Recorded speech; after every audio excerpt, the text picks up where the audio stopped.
listening from. Happy Monday, Tuesday, Friday, Saturday, Sunday, November, whatever it is. Wanted to welcome you to the show. It's another episode of Unzipped with Sheri, with yours truly. I'm Sheri. And I'm really excited today. I also notice I say that I'm excited a lot, which is further proof that I'm just either always excited or I just really love the term. But I am really excited today because if you guys have been following my social media, on Monday was my 8-year Surgiversary from having the gastric sleeve. My life is forever changed. So I wanted to do something special for today to celebrate the Surgiversary. So I invited my bariatric bestie, Ken, to come on the show. And what I was not expecting is that I have nothing planned for today. So I think he's just going to kind of take over. I have my notes already. It's all blank. This is my life right now. So yeah, I'm really excited. I hope you're excited. And Ken, I hope you're excited because we're about to get unzipped. We all have a story on how we got here, right?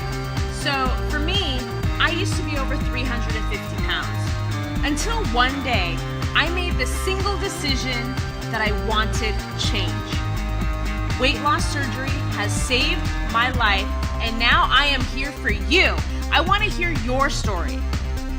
You know, the one that happened during that before and after picture? It's time to unzip. What's your story?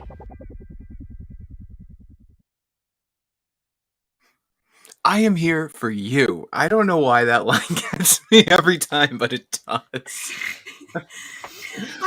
I am here for you. It's, you know what? I don't know how to do voiceovers, and I did that one day because I wanted to do something different, and then here we are.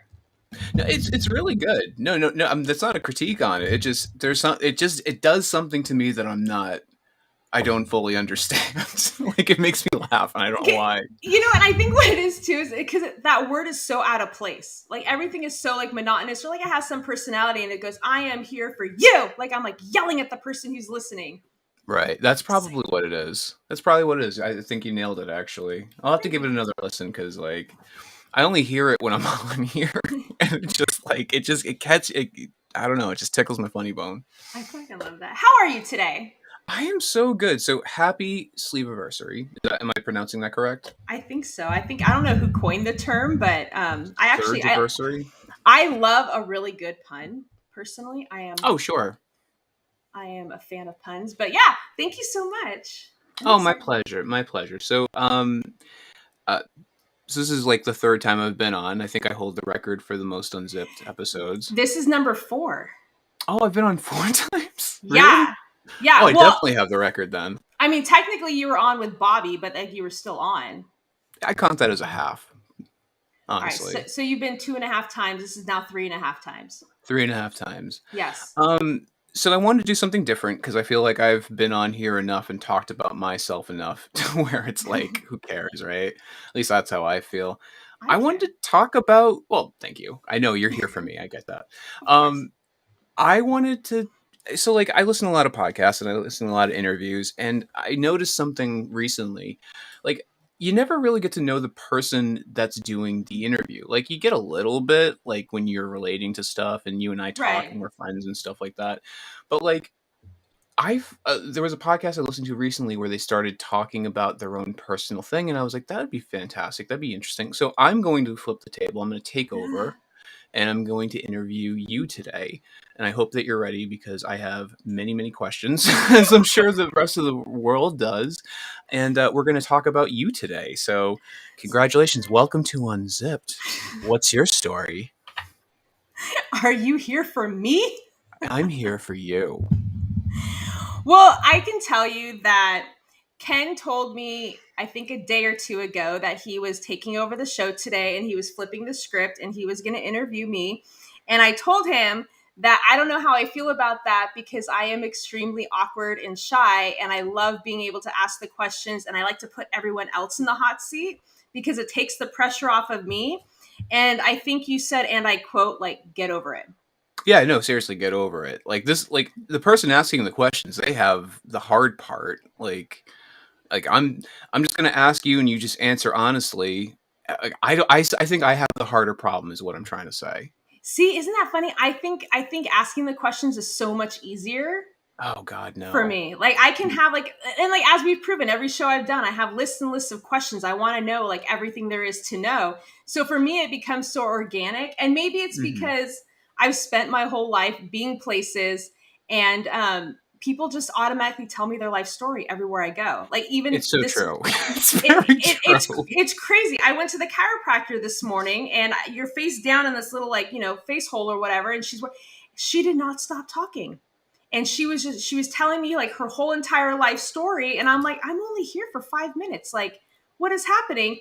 But so I think for me it's because I'm not used to telling like talking to people or getting a word in edgewise. My job is just to listen. I feel it's just so much easier just to ask questions and listen, and put you guys in the hot seats and make it uncomfortable, and get the raw honesty out of you.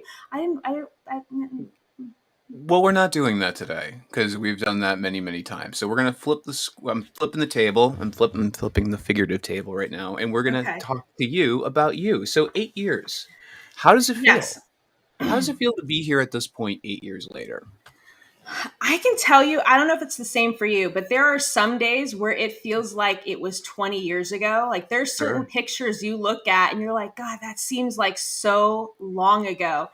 And then there's other things that happen where it literally feels like just yesterday. You're eating a 1 ounce thing of jello and you're feeling like so full from it. And you're like, I don't think I'm going to survive living my life like that. It's crazy. It goes both ways. It definitely does. I was thinking about. I mean, so you and I, we had this procedure done roughly around the same time, about 8 years. Yes. It does feel like a million years ago. It feels like it happened like in the same period of like high school, like that kind of distance. Yes. Like I was a different person. I was in a different place. We were in a different, like the different economy, obviously. Can you take me back? Like, obviously, so 8 years is when you had the surgery. But how far between the surgery date and looking into surgery? Like, how long were you thinking about the process? To be honest, it was one of those things that I would have the thought and then I would throw it away, because I was one of those people that I criticize these people today, but I used to think of the surgery as cheating. Sure. I used to think about, you didn't gain all of this weight overnight. You're not going to lose it overnight. And I was like, sometimes like you just have to go for a walk, put the fork down, go be active, like do something. Like I feel like you should try everything first. And so I never would really think about it too hard. And then I remember when the lap band was really popular, like 15 years ago. I went to the one place that you go to when you want like genuine advice. You go to Facebook, Of of course. Of course. course. And so I would make this Facebook post saying, hey, I'm kind of thinking about maybe the lap band, because at least the lap band was not a permanent thing. It was, you can always take it out later. So if you weren't Right. happy with it, whatever. Um, the comments were like atrocious. Like, do not do it. Like, I didn't get one single person who had any positive thing to say about it. It was always my cousin's sister's brother's twice removed uncle had it and then he died. Like, don't do it. And you're Sure. just like, okay, fine. So then I just put it on the back burner. But it wasn't until I started like actively doing everything that I could. And I think I've talked about it before. I had a personal trainer who gave me like this specific regimen. I met with him twice a week. It was like special Ezekiel bread and this special diet. Mhm. And the first month I lost like 20 pounds. And I'm like, okay, like this is how you do it. You got to put in That's the work progress. and then you're Yes. going to get there. And Mhm. then the second month, nothing was happening. Of course. And then he was telling me, well, you're not working hard enough, that you're cheating at home or you're not eating what you're supposed to. And I'm like, I'm showing you my Right. food logs. I'm eating my eggs and my yogurt and like whatever you're giving me.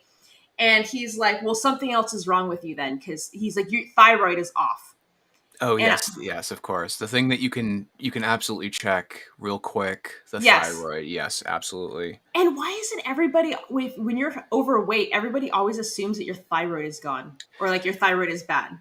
I was thinking about this the other day. So it's like it's thyroid, it's hormones, it's the Mercury's in retrograde. Like there is like Yes. a million easy excuses for why you're gaining weight. Never an easy one for how you're losing it. Yeah. It always seems complicated and existential. Yeah. But So okay, so you're thinking about it, you have it on the back burner, but you're also like, no, I think that's cheating. Which look, I'm not a fan of those people that say that now, but I also look at it from the perspective of like I really don't think you can make that judgment call unless you go through it. I Right. don't see a lot of people like us that have this and then be like, "Oh no, I totally cheated. This is cheating 100%." Just because it's so difficult and so different, and the challenges you feel are internal, and it certainly doesn't feel like Yeah. cheating by any stretch of the No. imagination. So Obviously, so for people watching, I do not feel that way now. Like having gone yeah, through it, like this is probably one of the hardest things you ever do to yourself for the yeah, greater good. But yeah, so I done all these things. I can tell you what the turning point for me, which is, I know it's a question that I ask other people. Um, sure, my best friend, who is practically my brother, we were like, he's 3 years younger than me. We basically all grew up together. We both had brothers. So there's four of us growing up. Our two siblings were always fit. They were always muscular. They would work out. He and I were always the fluffy ones. We were the ones that would make the jokes. We would be like 10 years old and like trying to work out in the gym and be like everybody else and try to lose weight. Um, he was like a Farley. Like he had the personality of Farley, and like he had this big booming personality. He was probably close to 400 pounds, and he died unexpectedly at the age of 27. And one of the things that we learned after the fact is he had a lot of heart issues that nobody knew about. Like a lot of his arteries were clogged at 27 years old. my God, And that really makes you realize that we are not immortal, and absolutely that not. any one of us could just, go tomorrow. And it was like, I think 2 or 3 months after that, I had blood work done. And they told me that I now had type 2 diabetes, I had a fatty liver, and I had high cholesterol, like all in one shebang. And So you're like low on gas, you have no yeah, windshield washer fluid, your check engine light's flashing, like you have an yeah, out, your headlight. Just to put it into car context, because right. that's how our audience talks. Yeah, of course. So you have like a lot of stuff going on, and at that point you're like, okay, maybe I think about it. I'm so sorry for your friend. Obviously, like that's a terrible. Like obviously death is a tragic like Yeah, part of life, but it's so extra tragic when you feel like somebody left like a shitload of time on the table. You're like, they could yes, still be here. They could still be right. living. They could still be building memories and still be a part of this. And it's absolutely heartbreaking when there's just so much. 27? I mean, Yeah. come on.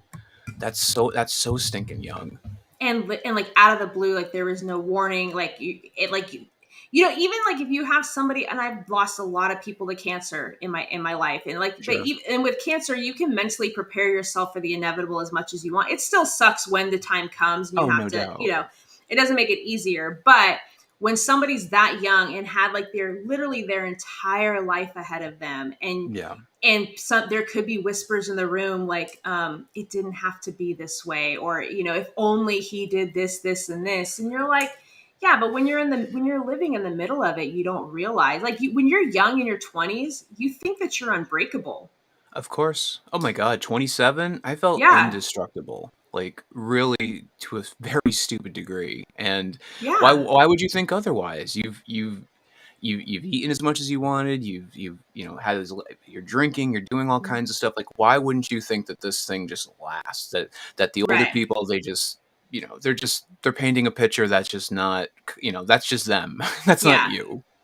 yeah. And bad stuff happens to other people in like other states, or like you hear these stories on the news. Like it doesn't happen in your backyard. No. No. No, by no means. So he had heart issues at 27. Yeah. My God. Okay, so you're thinking about were you like in terms of size, like were you guys like similar builds? Like did you have the similar like weights? Yeah, I mean, he was probably close to 400. By then, I was probably over 350 at Okay. that point. When I got diagnosed with those issues, I remember asking the doctor, I was like, look, obviously, I kind of like went overboard a little bit. And she was trying to give me all of these medications. And like, me, like I'm not anti-medication. I've just always been very weirded out about taking medication, even Tylenol. If I don't have to take it, I don't want to. Of course. But one of my issues is that medication had an issue with Brian, like with How his, and so, so? and I think he didn't have insurance at the time, and he was in a lot of pain, and that, somebody might give him this or he might find this, and like you're just trying to mask the pain. And I have a feeling it was like an accidental like overdose or something. So Yeah. when that happened, my anxiety over any medication obviously got exasperated. So when they wanted to put me on all of these pills, I'm like, look, what if I just cut everything out? Like, obviously, I don't want to end up like this. What if I take 6 months and I do everything I'm supposed to do? And the doctor told me, she's like, even if you lost all the weight at this point, you're going to have diabetes for the rest of your life. Oh my god. Yeah, Type 2, she's like, that's forever. just your forever. So no hope of No, not even like you might like no, just like, unless you take this medication, you're going to have it for the rest of your life. And I'm like, that is, I mean, I'm no medical professional, but that seems very, yeah, that doesn't sound correct. That seems very yeah. like, And at the okay, time, I don't know enough about how to read blood results, but I know, like, let's say if 200 is considered high, or like 200 is outside, high. if okay, Yeah. if 200 is like the high point of the normal, like I was like 204. Like, I had just crossed the threshold Okay. into type 2. So it wasn't like the numbers were astronomical, but she was getting me prescriptions for the insulin needles and the medication and all of these things. So I grabbed the prescription. I told my husband, I said, look, give me 6 months. Give me Sure. 6 months to do whatever I can do on my own. And if after 6 months I get tested and I still have diabetes, I'll accept it. This is going to be my life. I'll take the medication. I'll do whatever I have to do. But I was like, I'd like to think the numbers are not high enough where 6 months would make a difference. Granted, I'm not a medical professional. That was just No. my, Yeah. and Wishful thinking. yeah, Bef- Before you go a little bit further than that, in terms of diabetes, were you having any symptoms that you were noticing? no. You were okay. So how did the discussion even come up? Like it was just like a routine checkup, and they're like, "Oh yeah, by the way, you're diabetic." I think what it was is because I have a lot of back problems, because you're overweight. Like my boobs Yeah. were huge, like, so I slouched a lot. So I remember I started going to a chiropractor, and he had offered. He's like, "Do you want me to help you, like maybe with some weight loss, and like give you some tips and tricks?" Like, so he was trying to like give me advice. He's like, "But before we do anything, let's just see where you stand." He's like, "I think you should go get like a blood panel. It's been a few years, and then we'll take it from there." So Which is it sound was advice. Yes, let's yeah, let's let's see where we are and then go from there. Not and then like see what we need to work on. right, very So sound. so that's when I found everything out. My God. Okay, because like Yeah. sometimes people go in to see they go in like, oh hey, this and that, and like their life is miserable, and then you're like, yeah, diabetes, yeah, I would, insulin, that would make sense. But like if you weren't experiencing like any symptoms or some things like that, that's even more shocking that they're just like, no, we got to get you on all this stuff, and that's it. Yeah. That's And crazy. it's one of those things too. I was talking to somebody recently. Sometimes you don't realize how much pain you're in or what side effects you have until you don't have them anymore. And you're like, oh, Correct. and so, and it could have been one of those things. Like, my back was always inflamed. Like, my back was always hurting. My knees were always in pain. Um, I had IBS for a long time. These could have been symptoms of it, and I just had no idea. It's one of the best thing. It's one of the worst things about the human body, which is one of the best things, is that we can put up with a lot of shit, like just a ton of stuff before you're like, okay, I can't take it anymore. Yeah. The problem is I found is like normally, like by the time you're ready to like maybe change something, like you are in a world of hurt, and that's normally not a great like launching Yeah. pad to make some huge life changes and that sort of thing. And it's like, why do we wait until something traumatic happens or something like bad happens before, like, to be a wake up call? Why can't we just like go about our day and be like, maybe I really should work on some stuff? Like, we wait until like it's almost too late, or you're almost to the point of no return where you're like, okay, I only have one chance. I better do something now. I wonder about that sometimes, for me, for people I talk to, and the best analogy I've been able to come up with is like, I think with like all of our relationships and all of our responsibilities, it's kind of like we're building a brick wall. And Yeah. if you started taking like a couple bricks towards the bottom, like the way I eat, the way I handle stress, the way I interact with my parents, like if you started taking some of those bricks out of the bottom, those things up at the top, while you want them there, they're going to start to push down on those spots where you just remove those bricks, and it just makes the wall unstable. Yeah. It's a very difficult thing, and which is why in times like even like the phrase like just put the fork down. Like it's not. I wish those stupid sayings like worked. You're like, oh, just gotta put it down, and Yeah. that changes everything. You're like, no, you don't know why you're picking that up. You don't know Right. what's going on. You don't know what that fork is propping up the top, and it's it's difficult. It's difficult and it's complex normally. Yeah. Yeah. I mean, and like with any, people can give you all the suggestions. Like, yeah, just go for a walk. Yeah, that's easier said than done. Or, hey, that looks Sure. really good on paper, but I don't know. You have to be in the right You got to be in a headspace to even, yeah, good spot, good headspace, good spot, good environment. Like there's so many. There's like 4 or 5 different areas you need to be good at yeah. to get to a new a new plateau. So okay, so your diet. So were you taking insulin at this point? No, so I took the prescription and I never filled it. Okay. Oh wow. Okay. I was determined I needed to prove to myself that I could beat this on my own, or Sure. at least do everything in my power first. So I took 6 months. I cut everything out of my diet. I started juicing. I heard juicing was really good with like cleansing the body. Yeah. I heard that cinnamon was really good to regulate your blood sugar or stabilize your blood sugar all day. So I was incorporating all these things. I started walking every single day. And then 6 months later, I had only lost 20 pounds, which was defeating. And normally, after a month or two, you don't lose weight, you give up. But Of because course. I was very stubborn, and my total focus at this point is I need to prove the bitch wrong. Excuse my language. But I was like, I need to prove to her that I don't need this medication. So that was my driving force. I no longer cared about the scale at that point. It was I need to prove a Mm, point. of So course. 6 months later, I got blood work done, and I'm sitting in her office, and she's reading it. She goes, "Oh my God." She's like, "Everything's within normal." And I was like, Yeah. "Really?" And she goes, "See, Yes. Sheri, this is why you needed to be on the medication." And I was like, I Had never nothing to even, do with your effort or your work, or she just assumed you filled that thing and she mhm. fixed you. How grandiose. Dude, it was like I just literally looked at her and I was like, I didn't even feel the damn prescription. And you could No. tell that she was probably like annoyed by that. But Of course. so it was that moment that I realized I have the willpower to get the results that I want. My body is physically not doing what it needs to do to get the weight off. So it was after that. Yeah, stick it to the man, Bobby. Um, it was after that I realized this is not for a lack of trying. It's not laziness. It's not making excuses. Maybe I should look into bariatric surgery because there's obviously something internal that's not letting the weight come off. Have you ever wondered why that was so important to you? To prove the doctor wrong? Like what was it about that drove you that hard? I can tell you because it's not the first time that's happened. It's not the first time it's happened? I don't have the best personal relationship with doctors, which is why it used to always make me. I have that. What do they call it? Like white collar syndrome, where I'm not you go to familiar the with that. doctor's. So they call it white collar syndrome when you go and they check your blood pressure. My blood Okay. pressure is always through the roof, and it's only because it's the nerves of physically being in the doctor's office. And they're Of like, "Are you course. on medication?" I'm like, "No, just give me 10 minutes to cool down." It's because I'm like here right now.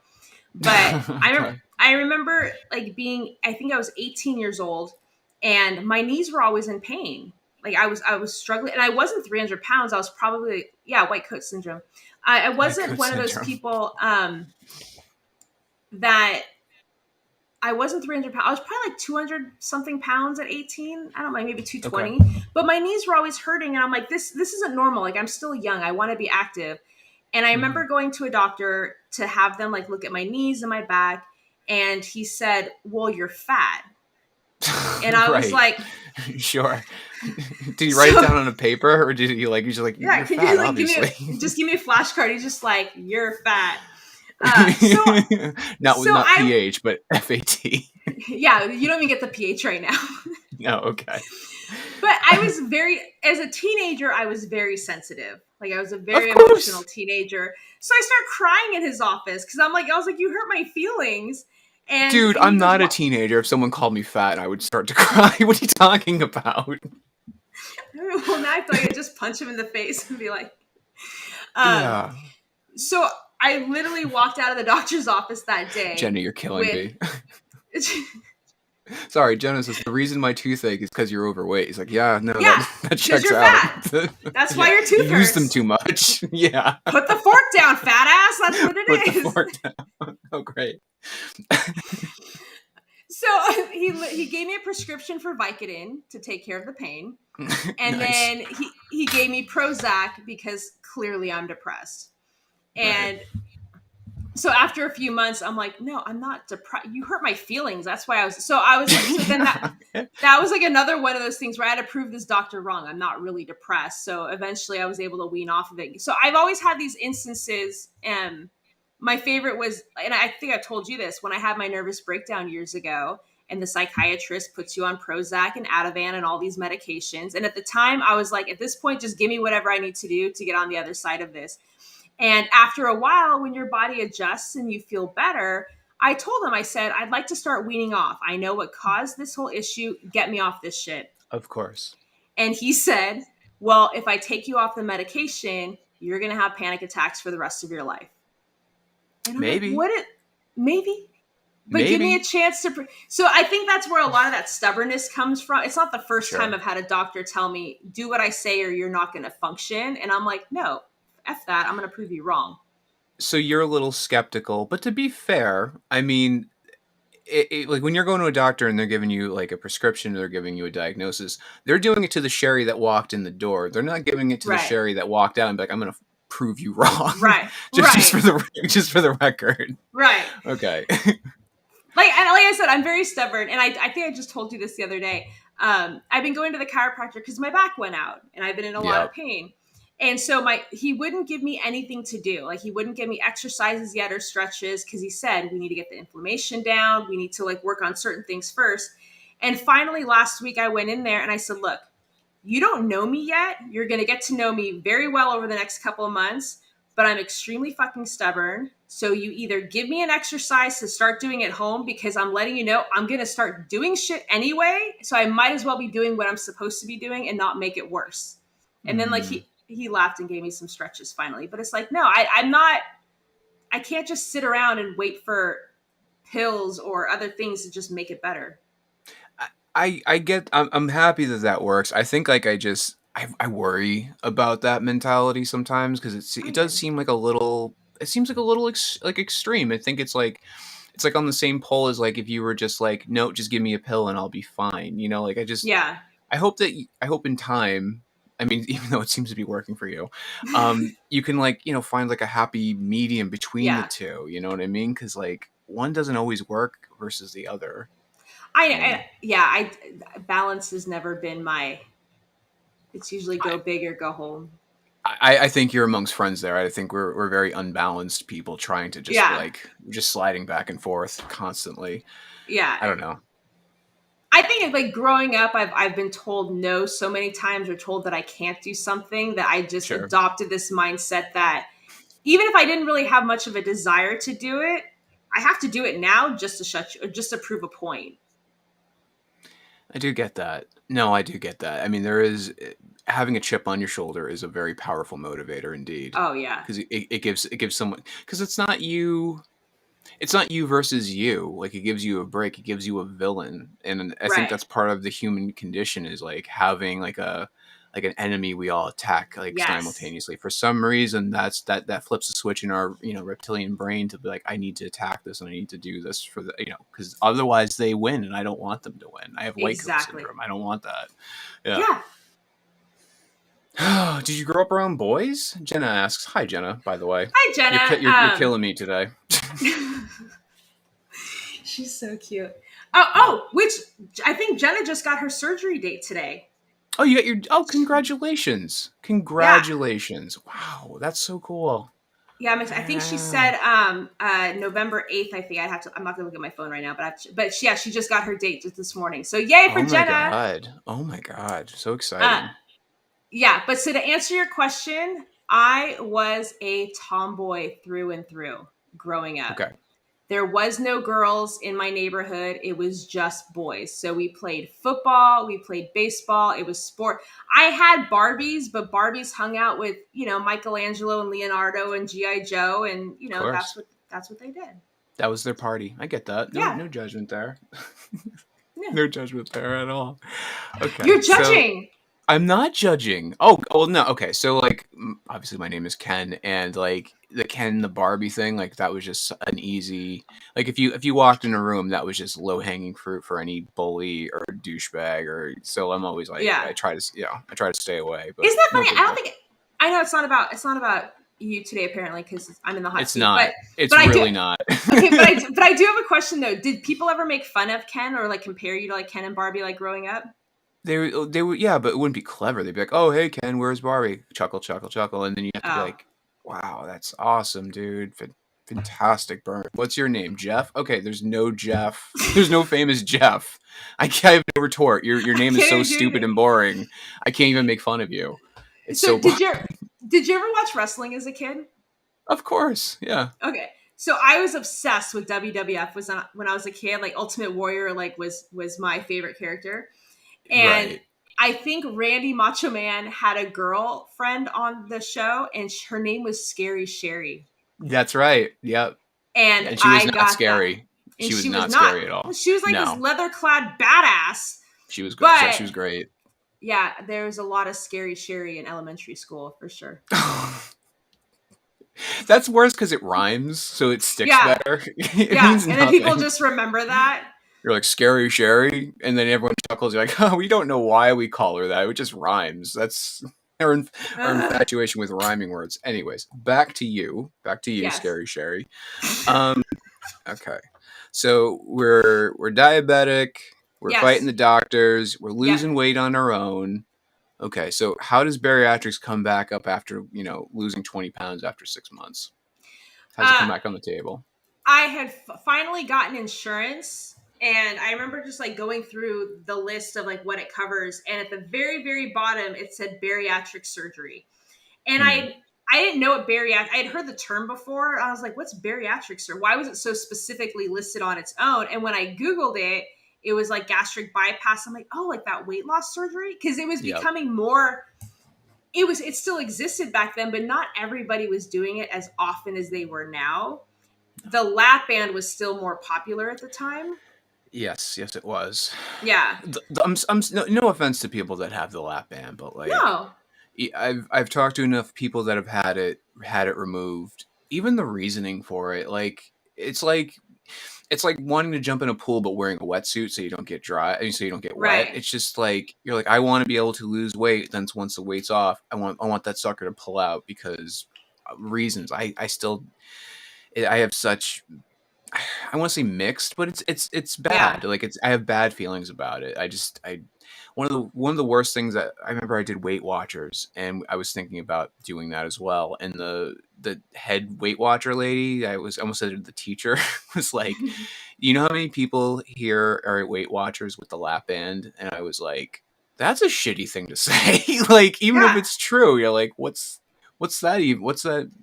I'm like, okay, but I got the message. Yeah. Awful. And I also remember around that time, there was a lot of people coming out with complications from the lap band. Like I heard these stories of like, because if it was too tight and Yep. then like your stomach on top was like growing around it. And like there was Oh all of yeah. these like weird things. And I'm like, oh my God, like that.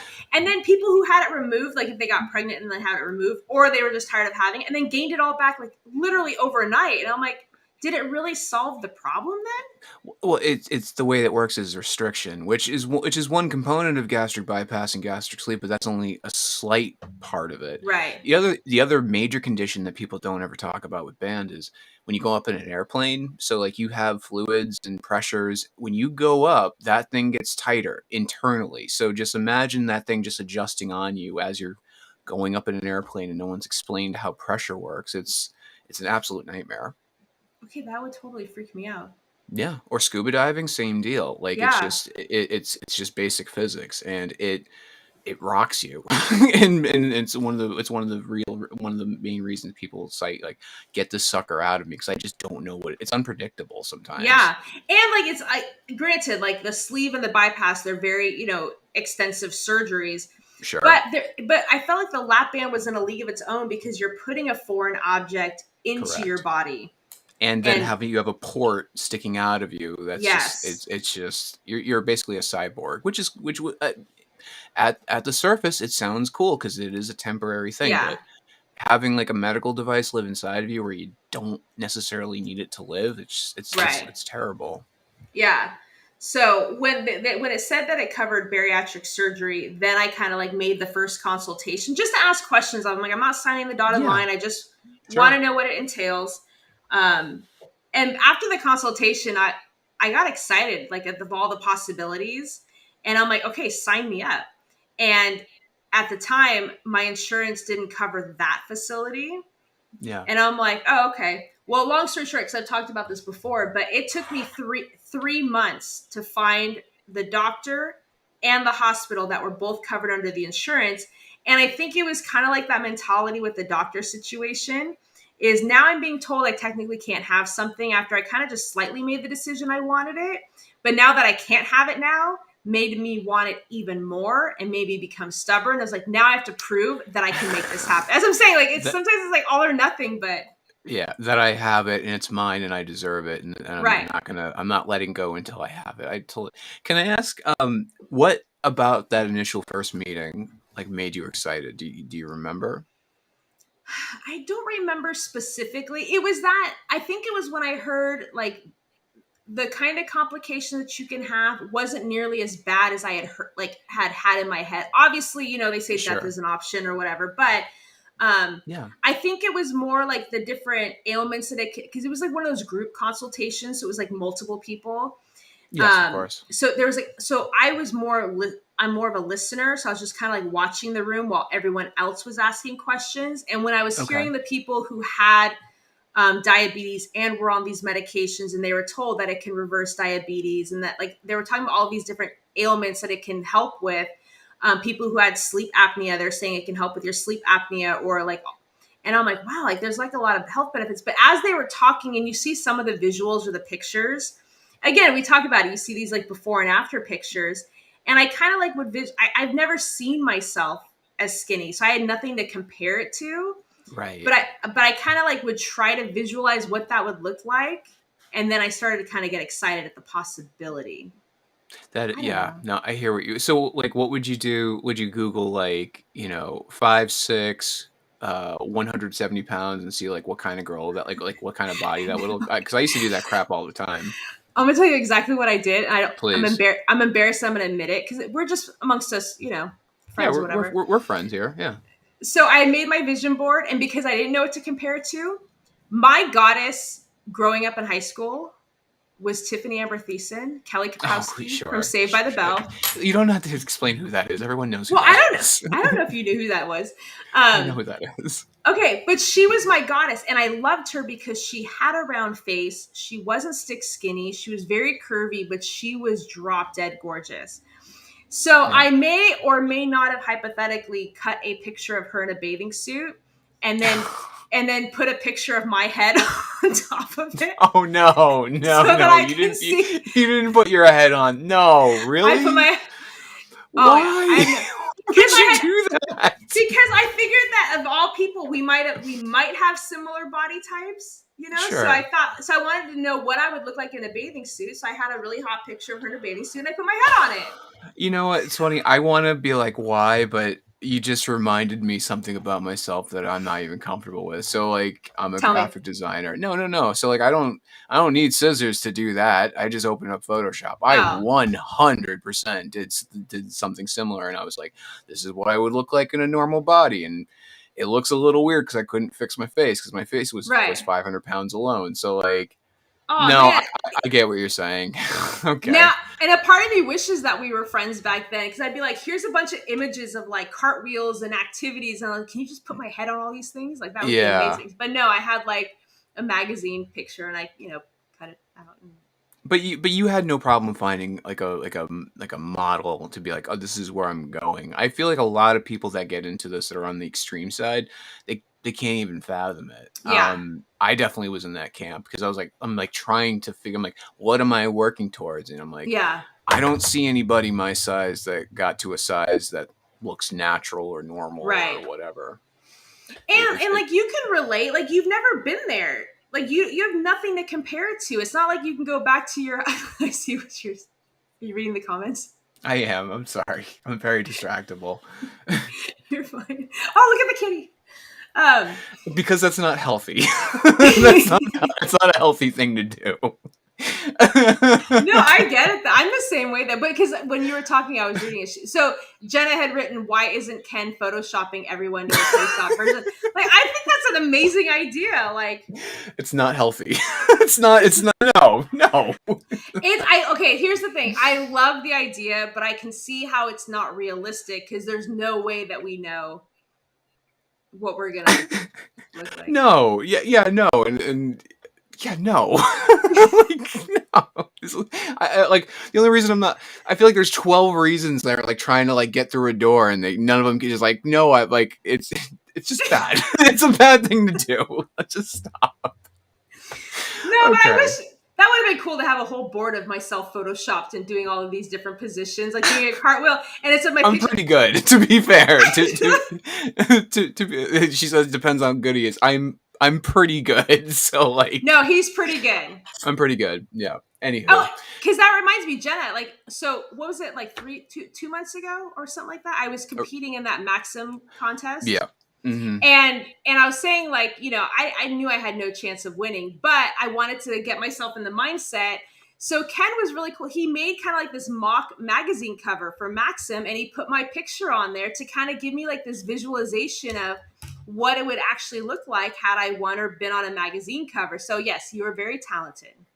Oh, I'm okay, but like I'm only as good as the clay that I'm given. Not to call you clay, but like you did 90% of the work. I just put the word Maxim behind it and threw your name on it. So like, yeah, but that's I can't talent. take a ton of credit for it. I'm giving you credit. Okay, Anywho. so we're doing vision boards. We don't recall what was so exciting about it, but like the future looks bright. We're finding a new program 3 months later. Okay, we find it. We get insurance. You get a. Yes. So are we at the approval process yet? Yeah, I got approved in June. Oh no, I'm sorry. I said the same thing. Jenna. I'm gonna stop reading your comments because we're very on the same wavelength. I verbatim said that you deserve all the magazine covers. Yeah, I said that. Stop. Yeah. See, this is why I don't like being in the hot seat. I like complimenting you guys and making you very uncomfortable and nervous. I don't like being on the other side of it. No, I'll never forget. I got the phone call that I got approved like 2 days after my birthday. It was like the coolest birthday gift that I got, which you were sleeved. I think we determined, was it August of 2014, right? Yes. Yeah. So while Ken is in the hospital recovering from his surgery, Sheri is getting a phone call that her surgery is going to be like, and they scheduled. What was funny is I remember getting the phone call and I was so excited, but then the reality sets in like, oh shit, like this is really happening. And I think I got the call like on a Thursday, and she's like, well, we have an opening on Monday if you want to get it done on Monday. And I'm like, what? Wait, what? Like, no, I'm not prepared for this in any way, shape, Monday. or form. Like the Monday after the phone call on a Thursday. Yeah. It was so like Friday, Saturday, Sunday, sleep. And then Monday. Yeah. Wow. And I was like, That's too fast. No, that's too fast. No. Way too fast. Like I need time way to process. Too fast. Yeah, I need to process the fucking phone call first. Like I need to like go through this. And so I settled on September 19th is when I had the surgery. It is funny like how like hard we work for something that takes so much time, and then they're just like, you want the thing? And you're like, no, that's too much. No, you gotta give me time. I this is too fast. Come on. Yeah. Okay, so do you end up taking the appointment on Monday, or did you go further? Okay, no, I ended up doing it like I think it was like 3 weeks later. That seems more reasonable to me. Yeah, I needed time to prepare. Sure. I needed time to, because at that point you're still like 95% terrified. Should I be doing this?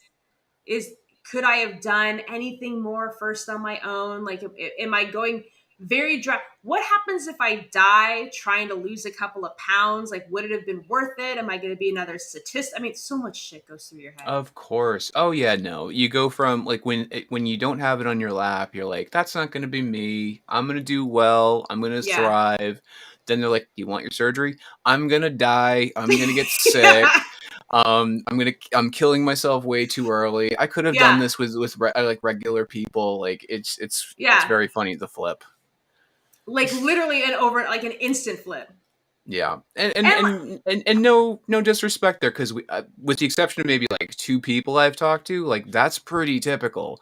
yeah, I remember being in like the ER, like gown. They had the IV in me. They were giving me the good juice, and I'm like, I don't think I want to do this anymore. Like it's just like yeah, you're like, I could just like go home, and yeah, it's scary, but like a lot of us go through that, and then we're obviously grateful on the other side of it that we right. did it. Um, And yeah, no, I know, I feel like you and I have very similar personalities, which is why we mesh well so together. sure, But can put up a very very good front of in front of course, other people. comes with the territory. Yeah, Yeah, and people would ask me like beforehand, like the couple people that I would talk to, like, "Are you nervous?" I'm like, "No, I'm gonna fucking kick ass at this shit. Like whatever they give me, I'm gonna fucking slay that shit. I'm just gonna be badass at it or whatever." right. But then like they're giving you the date, and you're like, "Okay, this sounded really good on paper. I didn't think this through." Like, and then It's like so scary. I'm a shit show. I was an utter shit show. And rightfully so. I mean, this Yeah. is like one of the. I mean, if you think about like in terms of optional procedures, Mm. they're pretty like superficial. I mean, not superficial, but like they're low. They're not going inside of you and Right. messing with your organs. It's like breaking your nose and putting it back together, or fixing some Yeah. your cheekbones or whatever. This is like one of the only major surgeries that is on paper fairly optional, but but when you look really into it, it's not that optional, especially if like you're someone that's been looking into it for a while and you've Yeah. struggled with your weight issues for like you were always heavy, right? Like this wasn't Yeah. like a you just were okay. No, I remember what's freaking crazy is like I said, I was a complete tomboy. I played little league. I was the only girl in the entire baseball league, and I fucking kicked ass at it for the record. Um, but so I was an active kid. Like Yeah. I ran around, I could run, but I had like the baby fat, and I remember being 11 years old in junior high in PE, and the PE teacher, I think it was like a physical or something like that, and she made the comment that I was fat and that I needed to Mhm. consider going on a diet. And that was the first time in my life that I ever registered weight. Like I Okay. was because as a young kid you're not insecure. Like I was an equal with everybody else. I could play just as hard, I can do just as well. Like you're not interested in boys at 11 years old, at least I wasn't. So all of a sudden, like I was given my very first stigma, like this negative component of myself is I'm fat. And then that became something that you start obsessing over for a while because you never thought of yourself as fat. I was like, how fat people cannot run around the bases faster than other people. Like it just I couldn't register that the concept of being fat with being so active. What I also didn't realize is Right. at at 11, I think I was probably 5 feet, 4 foot 11 or something like that at the time. And I think I was 130 pounds. So I can see why she considered me overweight at that age. See, even now, I'm like, yeah, that sounds right. Like Yeah. I wouldn't know. I'm like 5 foot and 300 130. Yeah, that sounds like a healthy person. Like Like I it thought still doesn't so. register with me. No, but then what I noticed a year later, I shot up 7 inches. Oh, okay. So you had a growth spurt. So Yes. did you kind of like thin out a little bit? No, I think because by then the stigma was there. So then, like, I don't know if I started eating more or whatever the case was. But by the time I was 12, in the little league that I was in, you kind of, after a certain age, you can't be part of the league anymore. Like, Oh, sure. Yeah, of course, you age out. yeah, you aged out. And by then I was entering high school and they won't let you on the boys baseball team because you're a girl. Right. They wouldn't let me be on the football team. I tried to get on the wrestling team. Like I just wanted to do boy stuff. They wouldn't let me do any of those things. And then a friend of mine's like, "Hey, let's do softball." I'm like, "Softball's for girls. Like I don't It is want for to do." girls, Yeah, for the I don't record. want to do. It is. And drunken businessmen, but yeah, it's Drunken. probably yeah, like like 40. Like I want to play baseball, but not like real baseball. Yeah, Right. that's what And that like is. my knees back. So I'm 40 now. There's a softball league in our Yeah. area. Like we're I gonna just join don't want that. to go home after work. That's Right. basically what I want to That's do. what it comes down to. You sure? So I think because the activeness was gone, I wasn't being active and playing these sports, and but you're still eating the way that you were. Then it just started, and then back then, it was the fen was the big drug Oh back in yeah, the 90s, know all about that. which you did a deep dive on fen, which was fascinating. I did, and because I did, and I remember it sticking out because I remember being a boy with, weight issues and always being like, "Oh, I just need to fix it." And I remember seeing the news story about how people were dying of it, and Yeah. like they was getting pulled off the shelves, and I was like excited because I was like, "Oh, there's a medication that can fix this. Wonderful." Not that it's killing people, but like it Right. can be addressed. Like that was my takeaway, and that just shows you how like desperate people are to be like, Yeah. I want to address this at all costs. And it's really kind of sad because it shows you like how little control we have over it like at the time. Yeah, it freaking sucks. It does suck, dude. It absolutely sucks. But okay, so growth spurt. I'm sorry. I'm trying to connect the dots here. Okay, What are we? so Okay. we're going back to you're getting surgery. You have surgery. How do you Yes. feel after you have the surgery? Like, what's the recovery like? I'll never forget opening my eyes. And number one, I didn't have a room yet. I was like in a nurse's station. Oh And you're yeah, sure. Yeah, and you're coming out of the anesthesia and you're hearing like the faint rumblings of stuff. And Yeah. all I heard was, "Oh my god, that poor girl doesn't have a room yet." And you're just like, Oh yeah. and I'm Huh. like, "Wait, what?" And I'm like looking around, and then I realized the surgery happened because I've never been under anesthesia before, so I had no idea what to expect. But I remember I opened my eyes, and was it like a nausea cup or something like that? Yeah. Yeah, I guess the anesthesia made me very nauseous, which was Did you not throw fun. up like regular throw up, or was it like blood? At first, no. From the anesthesia, I don't remember when I pushed the morphine button for the first time. So I guess morphine did not sit well with me because literally No. within seconds, it was like a barrel of a gun just shoot like this shit. Just It like, made you nauseous. oh my god, it was terrible. Yeah, that was my first introduction to morphine too. I was like, people like this? This is Yeah, awful. Yeah, this is terrible. I do not want this. I don't remember if it No. was blood or I remember that I threw up a couple of times the very first day because of the morphine, and they finally gave me like a liquid version of Norco. Yeah. And it tasted like NyQuil, which I'm one of those weird people. Like I love the taste of Oh, NyQuil. sure. Yeah, it's like medicinal Windex. You can just know it's doing something good. I get Yeah, that. I'm like a fucking like I'll take it and I like lick the inside of it. Like I want like every drop of the NyQuil or whatever. Like it's so amazing. Yeah. So that was it was So a you game. like the taste of the medicine you're taking. Emotionally, how are you doing? Emotionally, I was okay. Well, this is like it's a very embarrassing story, but I wrote about it in my book, so I guess I don't really freaking care. Um, they have you walking the very first day within a Of couple of course. hours. So I couldn't get myself up at that point. So my husband was on one side of me, and then the nurse came in to help get me out of the bed. And I don't know if you ever saw the movie The Blind Side, but my nurse looked like the main actor. Like he was this big dude. I was like, wait, not the lady, the dude. No, like the Okay. dude. It was like this Okay. big African American dude. He was built like a freaking freight train, but he Sure. had like the sweetest looking face. He was so nice, and he just like Yeah. comes in, and him and my husband like help pick me up off the bed. Nice.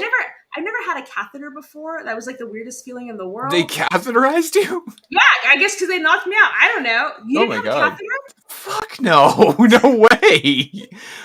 No. Okay, if anybody's watching, is that normal? Because otherwise, I'm going to ask a lot more questions later. I'm pretty sure that's just you. That doesn't happen to other people. I'm just kidding. It happens a lot. Yeah. God, I hope so. specifically asked don't do that because I was just like picturing that. I'm like, I don't want to wake up to that. If you do that, make sure that thing's out before I'm up because I don't want it. I don't remember them asking me about it. I just remember waking up and having it. But it's not. I promise you, I'm messing with you. It is a normal thing to have. Okay. But like I was like, dude, I will clean it up. I will mop. I'm like, do not put that tube in me. I'm like, I don't want it. I feel like I don't know. I would be more embarrassed if I woke up from surgery and I pissed myself all over. Like that wouldn't. I would not care. No. I would if I pissed, shit, and threw up at the same time. I would be like, fine. As opposed to having that tube in me, absolutely not. No, right, no effing way. I know how much you love being in embarrassing situations. Of I course, know how much you crave it. So much. They literally stand me up on the side of the bed, and for a split second, I thought I kind of peed myself because I felt something, Sure. and I'm like, wait. if you have a catheter, can you still pee yourself? I didn't understand. I've never had this experience. Oh my God. This is like, you're a dude, so it's already embarrassing to say this out loud. But I looked down, and apparently I started my period in front of the nurse and in front of Eric.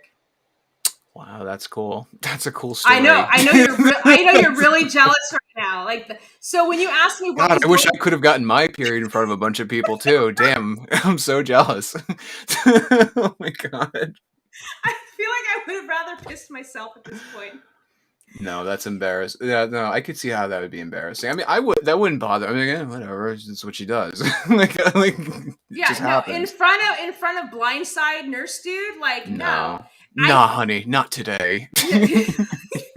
Nah. So when you asked me what was going, I wasn't thinking about pain at that point. I was literally so mortified and embarrassed and an emotional wreck. Yeah. That's what I focused. So if you want to like not think about pain at the surgery, then I encourage women to just start their period while, when they're in the hospital, and that helps them get over the problem of pain. Nice. Ladies, have your period before you have your surgery. Change your cycles like ahead of time. I'm just imagining like the TikTok video of me like with the bite-sized shirt. It's like bariatric surgery, periods. Ladies, if you're gonna get your surgery, make sure you schedule it after your period. Like, because like most of the people that follow me are ladies, and it would be so funny for me to start giving them period advice. I think you should. No fucking clue what it is. If you want to have a successful surgery, then make sure you change your cycle ahead of time before you have the surgery. Make sure you change your tampon before surgery and after surgery, because you can get an infection. Like, just give total women advice. Yeah. Can we so do that? I swear to God, that'd be amazing. No, because you know why? Because someone would stitch that, and then it would just be like someone like just reacting, and they would get 1 million views, and I would get like 2,000 views, and I'd be like, I'm the guy that was giving period advice. Why am I not blowing up right now? Oh my God, I was so so that was my surgery experience. So emotional. Okay, no, that makes sense. And then getting back home, how was that? Getting back home was rough because I lived. It wasn't even that far. It was like Jenna, you're fucking killing me today. God damn. Jenna says, frantically checking my period tracker app now. That's right. Good for you. Yeah, oh my God. But see, let me tell you something, because even so Liz can concur. It happened to her too. It changed when you have the surgery. If you do not know this, Ken, I don't know if this happened to you. Like, did your cycle change afterwards? My cycle definitely did not change. It was 100% in like the same as it always was. No change whatsoever. Still didn't have anything. Right. You're lucky, because for most women, it will change. Of course. No, it makes sense. It makes total sense. No, the worst thing that happened to me was bacon smelled weird. Like, that was it. I remember you saying that. Like, it almost made you nauseous, right? Correct. I was grabbing medication. They have a food court right between the pharmacy, and I was like, what the F is that smell? And I was like, is this what life is like now? Bacon sucks. Like, I was like, what did I do to myself? It was the only time I really got like super emotional about it, which is so silly. Can see that. You know what made me really? I was watching TV like 3 days after surgery, like when I could start being more acclimated, and there was a Little Caesars commercial, and it was like this new pizza they were introducing that had like this pretzel crust, and it was like a nacho cheese topping or whatever. And I'm literally in tears going, I just want cheese. And I was like, what have I done? What's better than pizza? We're gonna throw in pretzels. like what else can we put in this pizza? Like, God. If they put bacon bits on it, like, fuck. You know what my solution is to that? Just make a better pizza. Don't have to make it a circus act. It's like part pizza, part pretzel, part cotton candy. Like, just make a better pizza, dude. Come on. Yeah. But to answer your question, I remember the ride home sucked. I remember like the bumps, of course, the speed bumps in the freeway. Yeah. So one thing that I recommend to people, if you have somebody picking you up, have them bring a pillow. And I remember I wish I could have just hugged myself. Did you have that too when you were coming home? It was rough. It was very, very rough. And all I had was the oh shit bar, where I'm like, oh yeah, and holding your gut but not holding your gut, yeah, it was rough. It was very, very rough. But you get back home. I'm so sorry. We are We are running out of time. We got to button this up, unfortunately. I'm so Okay. sorry. No, So I didn't even realize. so 8 years later, obviously a crazy journey full of spite and just, kicking ass, and here we are today. Like, if you had to tell somebody that was looking into getting it now, like what's some advice you would give them? Oh shit. I ask this question all the time. I'm never prepared to answer it. That's so funny. Um, What that's really funny. because I love everybody else's answers because everybody's gonna have a different answer. Sure. Um, the biggest advice if somebody's thinking about having the surgery, the biggest advice I would give is really take the time to mentally prepare yourself for it Yeah. and to visualize the results that you want. I tell people, be awfully specific. Don't just say I want to lose weight. It's more like, how much weight do you want to lose? Like when you're thinking about having the surgery, close your eyes and visualize, how do those pants button up around you? How does Right. that dress look? Like how big is your smile in the mirror when you see the reflection, if you're like in this version of yourself that you're hoping to be? And like one of the things that got me excited for the surgery was I really took the time to visualize doing certain activities. And I would close my eyes and I'll be like, what would it feel like with my hands on the grass and my legs in the air doing that cartwheel? And how would it feel to be in this gorgeous dress and being on a ballroom floor? And how would that feel with like hearing the rustle of the dress, like around, like I wanted to be really specific because I thought that the more that you can really be specific and visualize it, the more likely it would come to fruition. That's very good advice, because most people, they're just like, I just want to lose weight because that is Yeah. the solution to everything going on, and they don't really think past that. And I mean, I fell for it. I did the same thing, and then you're like, okay, I did that, and then you Yeah. have to be like, you have to find those things. You're like, I want to be able to go into a room, not worry about sitting in a booth, not breaking a chair, going upstairs. You have to like find the things that you've avoided, or like, develop blinders for, and then you got Yeah. to just tackle them and be like, this is why we did it, and this is why it feels so good, and this is why this was a good decision, for Yeah. sure. And like it's so funny. Some of the favorite NSVs are not the most common ones. It's just the ones that you Right. didn't realize were. I remember the first time I didn't have to use a handicapped bathroom stall in a public place. I was like, oh, I can fit in a normal bathroom stall. Like it was like little things. I still forget that. I always go Yeah. to the handicap stall, and then I'm like, oh yeah, dude, this is not for you anymore. And I mean, that technically Yeah. never was, but like, you're like, oh, I want to be comfortable. I'm going to go in the biggest one. Well, I felt like at one point it was like the practical one because I don't know about you, but I couldn't really fit in a regular bathroom stall. No, just real quick. Bobby says, I was waiting for the day I could look down and not snore from a lack of Ah, oxygen. I mean, breathing. I mean, that's see, it's so huge. I mean, obviously, guys, breathing is so huge and so important. Obviously, we all know that, but I mean, like, yeah. that's a crazy thing to like be like, I want to be able to breathe someday. Like kudos, dude. When your dream is to do some of the most basic, Yeah. fundamental daily activities, like that is, it's so sad that we got to the point where we couldn't do those things. Hmm. Like my favorite, and I'll make it quick because I know we have to go, but I Yeah. remember somebody talking about an NSV was they were finally able to tie their shoes in the middle. And I was like, what does that even Yeah. mean? I didn't Yeah. understand. And she was explaining it to me. She's like, because when you're overweight, you can't bend down and tie them in the middle. So the way that you prop your leg up, and so they get tied on the side. I'm like, that's the weirdest thing. Oh my God, that's what I do. And I Yeah. didn't even know that I did that. It's crazy when someone calls out something that you do and you're not aware of it, and then you put it in the middle. You're like, this is so much better. It's like I've never walked with shoes before. It looks so much more presentable now. But it's like Yeah.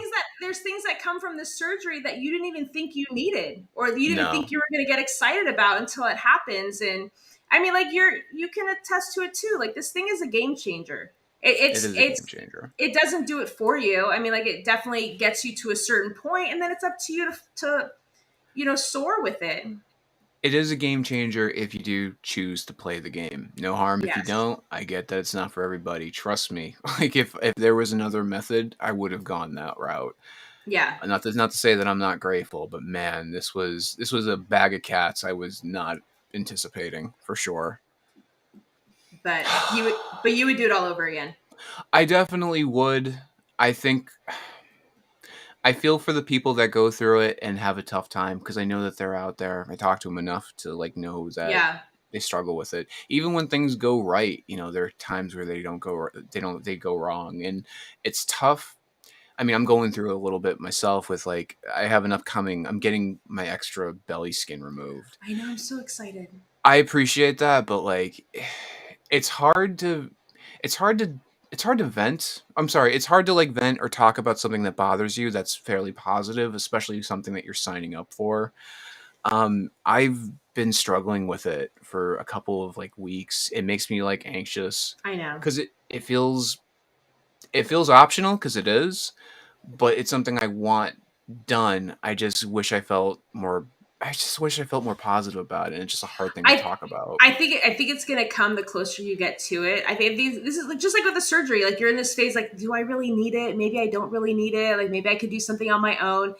Um, I can tell you, you don't see it yet. I'm excited for you because I already see the other end of it. Like I already see Yeah, what's gonna happen and where you're gonna go with it as a result of the newfound confidence. You don't need it to survive. Like obviously, we're gonna love you regardless of how you are. Like we love you for who you are.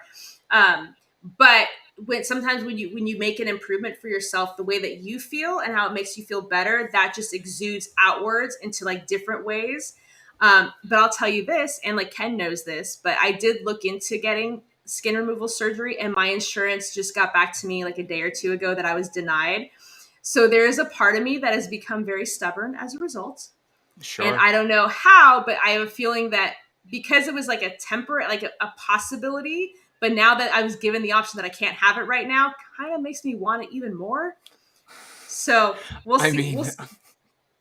I'm glad it's doing that, but like the less member somewhere in the middle between die hard and not die hard. Like Okay, well at least, but like you're here now, like you can help like try to keep me in check and help find balance. Because my first thought was to like go through to do whatever I had to do to convince them otherwise and bully them into submission.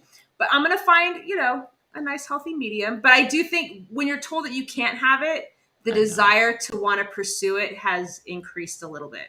I So get we'll that. see. Oh, I get that. I totally get that. But ladies and gentlemen, consider yourself unzipped. Thank you for joining us. Good night. Thank you guys so much for and thank you so much for Ken for doing this today. It's my Surgiversary. I'm glad that you guys were all able to watch it. Make sure that you tune in next week. We're going to have another amazing guest.